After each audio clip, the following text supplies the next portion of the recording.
Welcome to our new session. In this session, we are going to talk about how to use gestures effectively. So let's get started.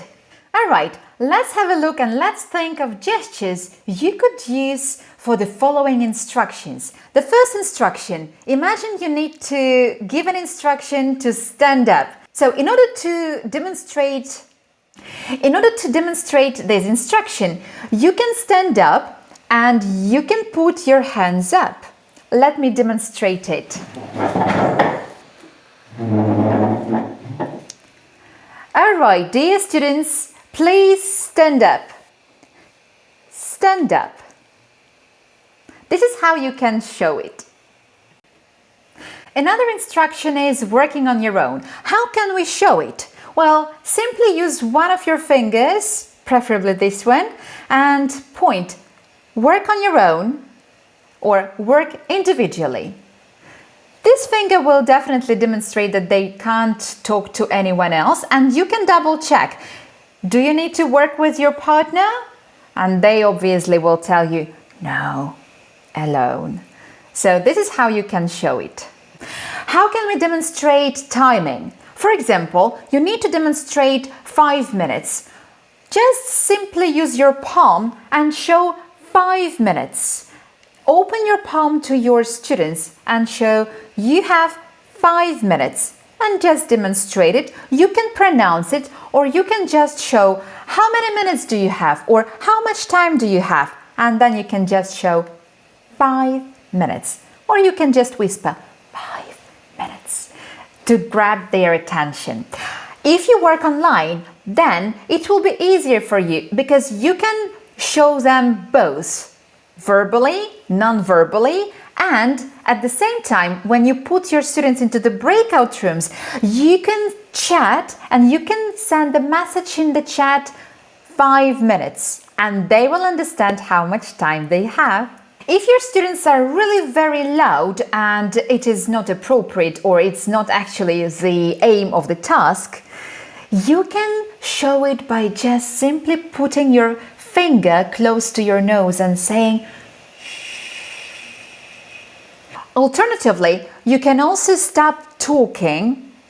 Let's say when you see that you and your students are talking at the same time and actually they are expected to listen to you, then it's a good idea to stop speaking, expecting them to finish, and you will see that other students who are really motivated to study will probably even look at them and show them that there is something going on and there is something not right.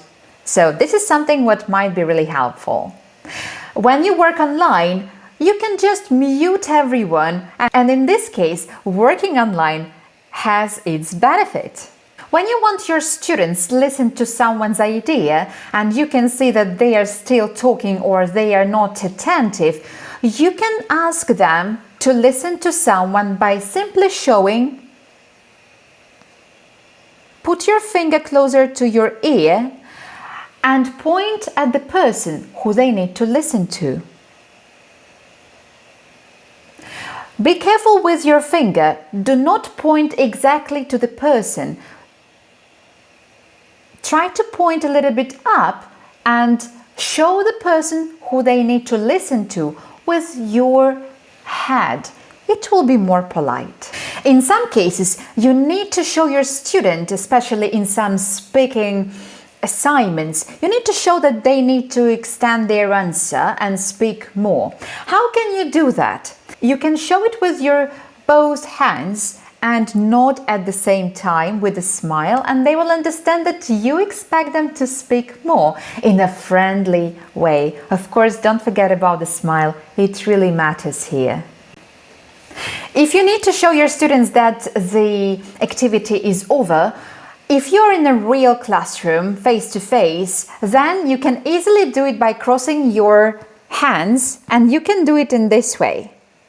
Alternatively, if you see that some of your students are still actively participating and they are actively communicating, discussing some particular thing, you can ring, you can have some particular bell, or you can even produce some particular sound. Sometimes it works well, like okay, or you can just say something, all right, and it can be louder than you usually speak so that they can look at you and understand that that's enough and they need to finish speaking.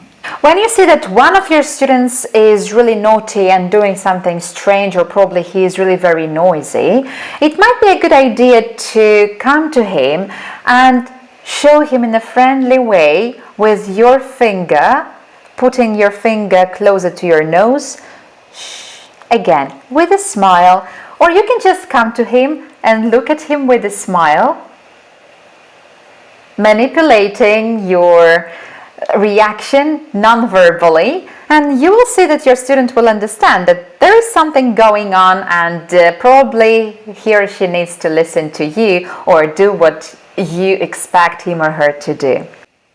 Remember, the gestures should be polite.